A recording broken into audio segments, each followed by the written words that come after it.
નમસ્કાર. Spark today ન્યૂઝમાં આપનું સ્વાગત છે.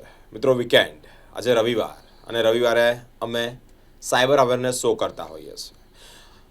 અલગ અલગ પ્રમાણે જે ટેકનોલોજી વધી રહી છે અને એ જ પ્રમાણે જે ઠગિયાઓ છે તે પણ હવે એક્સપર્ટ થઈ ગયા છે. વેકેશન આવી રહ્યું છે. એપ્રિલ મહિનો પછી મે મહિનો એટલે કે વિદ્યાર્થીઓનું વેકેશન હોય અને તે દરમિયાન મુસાફરી વધી રહી છે. એક રાજ્યથી બીજા રાજ્યમાં, એક શહેરમાંથી બીજા શહેરમાં જ્યારે લોકો ટ્રાવેલ કરતા હોય ત્યારે આ ટ્રાવેલર્સ જે છે તે લોકો છેતરપિંડીનો ભોગ બનતા હોય છે. તો તમને એક પ્રશ્ન થશે કે આ છેતરપિંડીનો ભોગ ટ્રાવેલિંગમાં પણ કેવી રીતે થાય? મિત્રો, અમારી પાસે એવા ઘણા કિસ્સાઓ આવ્યા છે કે છેલ્લા ઘણા મહિનાઓથી આમાં પણ છેતરપિંડી થઈ રહી છે. જે પ્રમાણે ઓનલાઈન બુકિંગ થઈ રહ્યું છે, આપણને ખ્યાલ છે કે રેલવે સ્ટેશન પર કે કોઈક બસ સ્ટેશન પર જવું ન પડે તે માટે અનેક એપ્લિકેશન થ્રુ ઓનલાઈન બુકિંગ થતું હોય છે અને આ જ ઓનલાઈન બુકિંગ થ્રુ છેતરપિંડી થઈ રહી છે. સ્પાર્ક ટુડે ન્યૂઝના પ્લેટફોર્મ પર અમે સાયબર એક્સપર્ટ મયુર ભૂસાવરકર સરને ઉપસ્થિત કર્યા છે. સર, સ્પાર્ક ટુડે ન્યૂઝમાં આપનું સ્વાગત છે. Thank you very sir, much. વેકેશનનો સમય આવી રહ્યો છે, લોકો અવરજવર જાજુ કરવાના, પરંતુ આ જ અવરજવર દરમિયાન જે બુકિંગ ઓનલાઈન બુકિંગ કરાવતા હોય છે ને તે અંતર્ગત છેતરપિંડી કરવામાં આવે છે. કયા પ્રકારની છેતરપિંડી છે અને લોકોને આ બાબતે સતર્ક રહેવા માટે શું કરવું છે? સૌથી પહેલો મુદ્દો તો આ એક બહુ સારો મુદ્દો છે, કારણ કે છેલ્લા ઘણા વર્ષોથી હું જોતો આવ્યો છું કે ટ્રાવેલ્સને લગતા સ્કેમ સતત વધી રહ્યા છે અને આ વર્ષે તો ઘણા બધા કિસ્સા સામે આવ્યા છે. એટલે સ્પાર્ક ટુડે ન્યૂઝને હું અભિનંદન પાઠવું છું કે આ એક ટોક શો તમે યોજ્યો અને ખાસ કરીને લોકોને અવેર કરવાનો પ્રયત્ન કર્યો. મુદ્દો એ છે કે અત્યારે સૌથી વધારે ઇન્ટરનેટ ઇઝી ટુ હેન્ડ થઈ ગયું છે ને ઇઝી ટુ ઓપરેટ થઈ ગયું છે અને દરેક વ્યક્તિ પોતે ઇન્ટરનેટ સારી રીતે વાપરતો થઈ ચૂક્યો છે. એટલે મુદ્દો છે કે કોઈ પણ જગ્યા પર જ્યારે મારે બહાર પ્રવાસ યોજવો છે, પ્રવાસમાં જવું છે, તો પહેલી પ્રાથમિકતા છે આપણે એ જોઈએ છે કે એ પ્રવાસમાં ત્યાં સૌથી સારામાં સારી હોટેલ કઈ, અથવા જો કોઈ રાજ્યમાં જતા હોઈએ તો એ રાજ્યમાં આપણે 4-5 કે 3-4 સિટી આપણે ફરતા હોઈએ છીએ, તો 3-4 સિટીમાં પણ કોઈ સારું પેકેજ જો આપણને મળી જાય તો આપણે સૌથી પહેલાં એને ઇન્ટરનેટ પરથી શોધ કરીએ છીએ. હવે ત્યાં કોઈક સારી હોટેલ મળી જાય કે કોઈક સારી ધર્મશાળા મળી જાય તો આપણે એ ધર્મશાળાના કોન્ટેક્ટ નંબર મેળવવાનો પ્રયત્ન કરીએ છીએ. તો મુદ્દો એ જ છે કે આ લોકો એ જ ફાયદો ઉચકી રહ્યા છે, કારણ કે જે એના ડેડિકેટેડ પોર્ટલ્સ છે કે જે વેલ નોન્સ છે એ લોકો એપ્લિકેશન સ્વરૂપે આપણા મોબાઈલમાં ઇન્સ્ટોલ પણ છે. આપણે ત્યાં ભાવ મેળવી પણ લઈએ છીએ અને ત્યારબાદ આપણે એક સ્ટેપ આગળ જઈને પ્રયત્ન કરીએ છીએ કે ભાઈ હજુ જો સસ્તું મળી જાય તો શું, ગ્રુપ બુકિંગમાં સસ્તું મળે તો શું.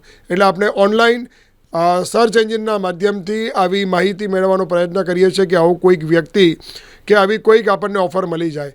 તો લોકો જ્યારે ઓનલાઈન શોધવાનો પ્રયત્ન કરે છે, કાં તો હોટેલનો નંબર કાં તો ધર્મશાળાનો નંબર મેળવવાનો કોઈક જગ્યા પર પ્રયત્ન કરતા હોય, ત્યારે ફિશિંગ પેજ, હું ફરીવાર રિપીટ કરું છું, ફિશિંગ પેજ એટલે આબેહૂબ. ખાસ કરીને મારી સામે જે 3 કેસ અત્યારે સૌથી નજીકના સમયમાં આવ્યા છે, આમ તો ઘણા બધા કેસીસ આવ્યા છે પણ 3 કેસ જે સૌથી નજીકમાં આવ્યા છે એમાં દમન બુકિંગના નામથી તો ખતરનાક, એટલે કે એવું છે કે અધધ ફિશિંગ પેજ સામે જોવા મળ્યા છે. નંબર 2 બીજો મુદ્દો છે કે ખાસ કરીને ધર્મશાળા બુકિંગ કે નાથ દ્વારા ધર્મશાળા બુકિંગ, તો એના નામના પણ ઘણા બધા મુદ્દા સામે આવ્યા છે.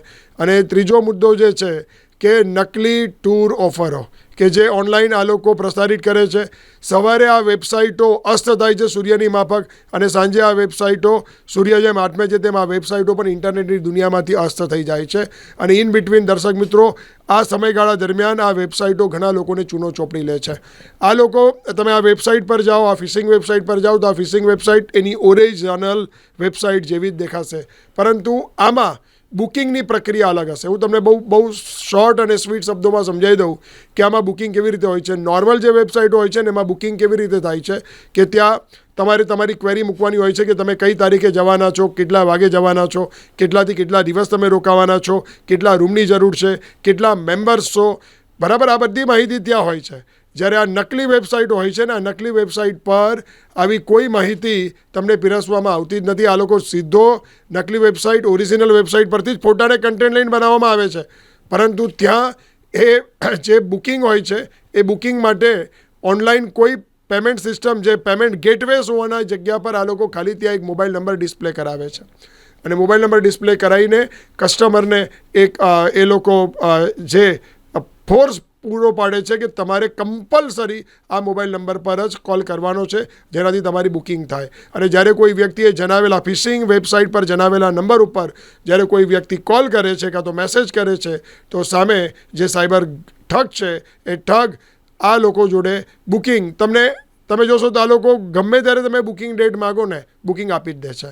અને બુકિંગ આપી દેવા તૈયાર થઈ જાય છે. તમને એટલું જ કહે છે કે આ જે ગૂગલ પે છે તેના પર તમારે પે કરવાના છે. જ્યારે કોઈ વ્યક્તિ સામેથી પૂછે છે કે યાર હોટેલનું ગૂગલ પે હોવું જોઈએ, હોટેલનું નામ હોવું જોઈએ ગૂગલ પે પર, આ તો અલગ નામ દેખાઈ રહ્યું છે, તો કે અત્યારે પ્રોબ્લેમ છે, ટેકનિકલ ઇસ્યુ છે, અને જો તમારે રૂમ જોઈતી હોય તો તમે આ નંબર પર ગૂગલ પે કરો. એટલે પહેલાં તમારી પાસે એક ટેમ્પરરી નાની અમાઉન્ટ 2-5 હજાર રૂપિયા ભરાવડાવે છે. 2-5 હજાર રૂપિયા ભરાવડાવીને પછી એવું કહે છે કે ના હવે બહુ જ રસ છે, જો તમારે બુકિંગ કન્ફર્મ જોઈતું જ હોય તો તમારે 3-4 દિવસ તમે જે ગ્રુપમાં આવવાનો છો તેનું બાકીનું બધું પેમેન્ટ તમારે કરવું પડશે. અને ત્યારબાદ પેમેન્ટ પૂરું કરાવી દે છે. પેમેન્ટ પૂરું કરાયા પછી જ્યારે કોઈ વ્યક્તિ એની પાસે રિસિપ્ટ માગે છે કે રિસિપ્ટ પણ તમને મળી જશે. અને વ્યક્તિ એકવાર ઉત્સાહમાં આવી જાય છે, કારણ કે એક અંદરની જે આપણી ફિલિંગ્સ હોય છે કે ભાઈ પરિવાર સાથે બહાર જવું અને એ પરિવાર સાથે બહાર ફરવા જવું એટલે આપણને બુકિંગ મળી ગયું છે, આપણને ઈચ્છે તે રેટે મળી ગયું છે, અને આપણે બીજી વિચારોમાં જતા રહીએ છીએ. અને જે મેઇન પ્રાથમિક છે કે ભાઈ રિસિપ્ટ મળી, બુકિંગ મળ્યું, એના પર આપણે ધ્યાન આપતા નથી. અને આપણે સાયબર અપરાધીની વાતમાં ફસાઈ જઈએ છીએ કે ભાઈ આ તો બુકિંગ છે જ. અને જ્યારે કોઈ વ્યક્તિ ત્યાં જાય છે ફેમિલી સાથે, ત્યારે એને ખબર પડે છે કે આ તો કોઈ ગઠિયાએ તમારા રૂપિયા લઈ લીધા છે, હોટેલના અકાઉન્ટમાં રૂપિયા આવ્યા જ નથી. અને આ પ્રકારે આખો ગોરખધંધો બિરેન ચાલી રહ્યો છે. અને ખાસ કરીને સ્પાર્ક ટુડે ન્યૂઝના માધ્યમથી હું તમામ દર્શક મિત્રો જે વેકેશનમાં ફરવા જઈ રહ્યા છે તેમને હું વિનંતી કરવા માગું છું કે 2 બાબતને ખાસ ધ્યાન રાખજો કે જે ટ્રસ્ટેડ સોર્સ છે કે જેની એપ્લિકેશન આપણે આપણા મોબાઈલમાં ઇન્સ્ટોલ કરી છે. નંબર 1. નંબર 2, આપણી આજુબાજુ ઘણા બધા ટ્રાવેલ એજન્ટો છે દર્શક મિત્રો કે જેના થકી આપણે ક્યારે ને ક્યારે ફરવા ગયા છે. એ લોકોનો પણ એકવાર સંપર્ક કરો, એ લોકોને મળો, એ લોકોને પૂછો. અને ઓનલાઈન જે આવી ફિશિંગ ઓફરો આવે છે કે જે કોઈ વેબસાઇટ સવારે સૂર્યની માફક ઉગે છે અને સાંજે સૂર્ય અસ્ત થાય છે, તેમ એ વેબસાઇટો પણ અસ્ત થાય છે. આવી વેબસાઇટ પર ભરોસો રાખવો નહીં. આ વેબસાઇટો એટલી આબેહૂબ હોય છે ને કે હોટેલવાળો જેની પોતાની વેબસાઇટ છે એ પણ જોઈએ ને તો એકવાર પોતે વિસ્મિત થઈ જાય કે આ મારી વેબસાઇટ ક્યાં. પરંતુ આમાં એક જ મુદ્દો હું દર્શક મિત્રો કહી દઉં કે આમાં બુકિંગ અમાઉન્ટ આ લોકો બહુ પ્રેશરાઇઝ કરીને માગે છે. તમે ઈચ્છો ત્યારે તમને બુકિંગ મળે છે. બીજું, જ્યારે આપણે કોઈક ઓનલાઈન બુકિંગ કરતા હોઈએ ત્યારે તમે જોજો તો ભાવ સતત જે હોય છે આ લોકોના ભાવ ચેન્જેબલ હોય છે. પરંતુ જે ડમી વેબસાઇટો હોય છે, ફેક વેબસાઇટો હોય છે, આ ફિક્સ રેટ પર ચાલે છે અને પ્રેશરાઇઝ કરીને ગમે તે રીતના પેમેન્ટ ભરાવે છે. આ પ્રકારનો આખો ધંધો ચાલી રહ્યો છે. એનાથી જાગૃત રહેવાની જરૂર છે. જી બિરેન. મહત્વની બાબત દર્શક મિત્રો એ છે કે લોકો ફિશિંગ વેબસાઇટ બનાવે છે, જ્યારે ઓરિજિનલ વેબસાઇટ હોય એના જેવા જ બધા કન્ટેન્ટ, એના જેવી જ માહિતી, એના જેવા જ ફોટો. સર, લોભામણી લાલચે ફોટો જોઈને એટ્રેક્ટ થઈ જવાતું એવું બની શકે કે એવું જ લાગે કે આપણે આજ ઓરિજિનલ વેબસાઇટ પર આવી ગયા છે? ફોટો ઓરિજિનલ વેબસાઇટ પરથી જ લીધેલો હોય છે બિરેન. ઓરિજિનલ વેબસાઇટમાં તમે જે સુધારા કરેલા હોય છે તે બધા સુધારા આ લોકો કરે છે, બરાબર. અને એને પરિણામે શું થાય છે કે લોકો પોતે એવું જાણે છે કે ઓરિજિનલ અને લેજિટમેટ વેબસાઇટ પર જ છે, પણ એવું ખરેખર હોતું નથી. અને ખાસ કરીને લોકોએ પોતાની એક આદત સુધારવી પડશે કે લોકો જ્યારે સર્ચ એન્જિન પર કંઈક પણ સર્ચ કરે છે ને ત્યારે એ લોકો પહેલું, બીજું, ત્રીજું જે રિઝલ્ટ મળે છે ને તેના પર વધારે વિશ્વાસ કરી લે છે. અને આ જે સાયબર ઠગ છે એ લોકો ખાસ કરીને સ્પોન્સર સ્વરૂપે અને ઇન્ડેક્સિંગનો ઉપયોગ કરીને પોતાની જે કન્ટેન્ટને જે હોય છે તેને પહેલાં, બીજા, ત્રીજા પોઝિશન કે ટોપ 5માં બતાવવાનો પ્રયત્ન કરે છે. અને એને કારણે એ લોકોના ખિસ્સા ખાલી કરી રહ્યા છે. આ હકીકત છે. સર, આવી એક મોનસ ઓપરેન્ડીનો જ્યારે કોઈ ભોગ બન્યા હોય તો પોતાને જાતને બચાવવા કે એકાઉન્ટમાંથી જ્યારે પૈસા ખાલી થઈ ગયા હોય તો કયા પ્રકારના પગલાં એટલે પોતાની સિક્યોરિટી માટે લઈ શકાય? સૌથી પહેલાં તો હું એક બાબત કહીશ કે ઓનલાઈન જ્યારે તમે બુકિંગ કરો છો ને ત્યારે કોઈ પણ જે વેબસાઇટ તમને દેખાય છે એ વેબસાઇટની વાતમાં ભરોસો કરતાં પહેલાં કે એમાં પેમેન્ટ કરતાં પહેલાં, એની ઓફર ચકાસતા પહેલાં ટ્રસ્ટેડ જે વેબસાઇટો છે એને ચકાસો. ત્યાં ઘણા બધા રિઝલ્ટ પ્રદર્શિત થતા હોય છે, ત્યાં જુઓ. એવા ઘણા બધા પોર્ટલ્સ છે, એ પોર્ટલ્સ તમને અલગ અલગ હોટેલ્સની પ્રાઇસ કમ્પેર કરી આપશે. તો ત્યાં જઈને તમે ચેક કરો. નજીકમાં ટ્રાવેલ એજન્ટ છે એની ત્યાં જાઓ, એને પૂછો, બરાબર. બહુ વધારે ફરક પડતો હોતો નથી, 500-700 રૂપિયાનો જ ફરક હોય, બરાબર. પરંતુ લોકો જ્યારે બહુ મોટો પ્રોફિટ એ લોકોને એવું થઈ રહ્યું છે કે ભાઈ બહુ જ મને પૈસા બચી રહ્યા છે મારા અને હું ઓનલાઈન આને પેમેન્ટ કરી દઉં મારું બુકિંગ કરી દઉં, એવી ઉતાવળ ન કરો. કારણ કે આ જ ઉતાવળનો ફાયદો અને લાલચ, ઉતાવળ અને લાલચ, આ બે મુદ્દાનો ફાયદો સાયબર ઠગ ઉચકી રહ્યા છે અને લોકોના ખિસ્સા ખાલી થઈ રહ્યા છે. બેન, અમુક લોકો એવા હોય છે કે જનરલી શું થાય છે કે બુકિંગ થઈ ગયું એટલે બહુ નિશ્ચિંત થઈ જાય છે, પણ ખરેખર ત્યાં બુકિંગ એમનું બોલાતું જ નથી હોતું. એટલે હું ફરીવાર આ એક બાબતની નમ્ર વિનંતી કરવા માંગુ છું કે આવી જે વેબસાઇટો હોય છે એ વેબસાઇટોથી જાગૃત રહો અને મેક્સિમમ વેરીફાઈ કરો. મેક્સિમમ એટલે 1, 2, 3 અલગ અલગ રીતે પ્લેટફોર્મથી વેરીફાઈ કરો કે ખરેખર જે આ ઓફર છે તે સાચી છે, અલગ અલગ ચેનલ પર દેખાઈ રહી છે કે નથી દેખાઈ રહી. આજે હું તમને કહું કે એક જાણીતી કંપનીનો બ્રાન્ડેડ શોરૂમ છે. હવે એ કંપની જો વડોદરામાં ઓફર આપતી હોય ને, બરાબર, તો આખા ઇન્ડિયામાં એ સરખી જ ઓફર આપે કે દાખલા તરીકે દિવાળી છે 50% ઓફ, તો એ બ્રાન્ડેડ શોરૂમ આખા ઇન્ડિયામાં કે આખા ગુજરાતમાં ક્યાં કે વડોદરામાં ગમે તેટલા એના બ્રાન્ચીસ હોય ને એમાં 50% જ હોય. જ્યારે આ સાયબર અપરાધીઓ જે હોય છે તે અલગ અલગ દિવસે અલગ અલગ પ્રકારના આ પોર્ટલ્સ બનાવીને લોકોને ખિસ્સા ખાલી કરી રહ્યા છે. એ વાસ્તવિકતા છે અને વાસ્તવિકતાથી આપણે સભાન રહેવું જોઈએ. અને હું એક જ બાબત ફરીવાર રિપીટ કરીશ બીરેન, કે આમાં ખાસ કરીને દર્શક મિત્રોએ એક કરતાં વધારે પ્લેટફોર્મથી ઓફરોને વેરીફાઈ કરવી જ જોઈએ. અને ટ્રાવેલ્સના નામથી બુકિંગ કરતી વેળાએ જો તમને સહજતાથી બુકિંગ મળી રહ્યું છે, તમારી ઈચ્છા મુજબ તમને બુકિંગ મળી રહ્યું છે, જે ખરેખર રેટ જે છે એના કરતાં અડધા ભાવે તમને બુકિંગ મળી રહ્યું છે અને કોઈ તમને ગૂગલ પે નંબર આપી રહ્યો છે અને એ પણ એ સંસ્થાના નામનો નથી, એ હોટેલના નામનો નથી, ધર્મશાળાના નામનો નથી, કોઈ ત્રાહિત વ્યક્તિના નામનો છે, તો તે વખતે સચેત થવું અત્યંત જરૂરી છે.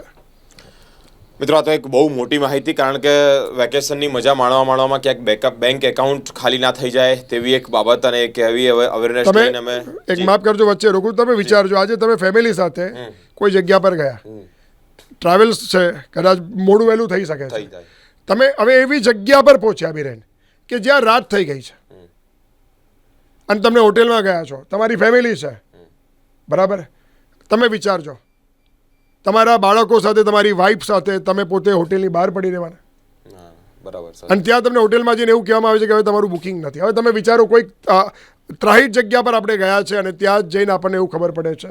એટલે માહિતી વેરીફાઈ કરવી બહુ જરૂરી છે. જી બિરેન. મહત્વની બાબત દર્શક મિત્રો જણાવવામાં આવી કે જે પ્રમાણે ઓનલાઈન બુકિંગ કરતી વેળાએ તમે જે ફિશિંગ એકાઉન્ટ, ફિશિંગ વેબસાઇટ પરથી તમે બુક કરાવો છો ત્યારે 100% છેતરપિંડીનો ભોગ બને છે. તે અવેર માટે નજીકના ટ્રાવેલ એજન્ટોને પૂછવું. ઘણી બધી બાબતે પહેલા, બીજા, ત્રીજા જે ઓપ્શન્સ આવે છે તેની અંદર પણ લોભામણી લાલચે ખૂબ સારા એવા ફોટા જોઈને કે નાની એવી મોટી ઓફર જોઈને પણ લોભાઈ ન જવું. મિત્રો, જે પ્રમાણે સરે વાત કરી તે જ પ્રમાણે કે કોઈક એવી જગ્યાએ ગયા અને ત્યાં તમે હોટલનું બુકિંગ બતાવ્યું અને એ હોટલ નહીં હોય તો શું થાય? બહાર પડી રહેવાનો વારો આવે, ખુલ્લામાં રહેવાનો વારો આવે અને પૈસા જાય અલગ. તો મિત્રો, વેકેશનનો સમય ચાલી રહ્યો છે, તમે કોઈ પણ જગ્યાએ જ્યારે જાઓ અને આવી રીતે ઓનલાઈન બુકિંગ કરાવતા હોય તે વેળાએ એકદમ અવેર રહેવાની જરૂર છે કે તમે જે વેબસાઇટ પરથી, જે ફિશિંગ સાઇટ પરથી તમે જે રજીસ્ટર કરો છો કે પેમેન્ટ કરો છો તે સાચું છે જ કે નહીં, આવી તમામ બાબતે. જી સર. અને એમાં એક મુદ્દો હું એડ કરવા અને હું પ્રયત્ન કરું છું, કેમ કે જો કોઈ ફસાયા છે તો હું એવું માનીશ કે તમારે ફરિયાદ નોંધાવવી જોઈએ અને 1930 પર ફરિયાદ નોંધાવીને તમારે ખાસ કરીને આવા નંબર્સની ડિટેલ્સ, આવા ફિશિંગ યુઆરએલની ડિટેલ્સ તમને મળી જશે. તમારા ફિશિંગ યુઆરએલ્સની ડિટેલ્સ ક્યાં મળશે? તમારા બ્રાઉઝરની હિસ્ટ્રીમાંથી તમે જશો તો એમાં હિસ્ટ્રીમાંથી તમને મળી જશે એ ફિશિંગ યુઆરએલ્સ. એટલે ખાસ કરીને તમે સાયબર જે યુનિટ છે, સાયબર ક્રાઇમ કંટ્રોલ યુનિટ છે, 1930 નંબર છે, નજીકમાં સાયબર ક્રાઇમ પોલીસ સ્ટેશન છે, એના પર જઈને આ ડિટેલ્સ અવશ્ય આપો અને જેનાથી આ જે સાયબર ઠગો છે ને તેના મનસૂબા છે એ આપણે રોકી શકીશું અને આપણા પૈસા હાર્ડ બચાવી શકીશું અને બીજા લોકોને પણ આપણે બચાવી શકીશું. Thank you. ખૂબ ખૂબ આભાર સર.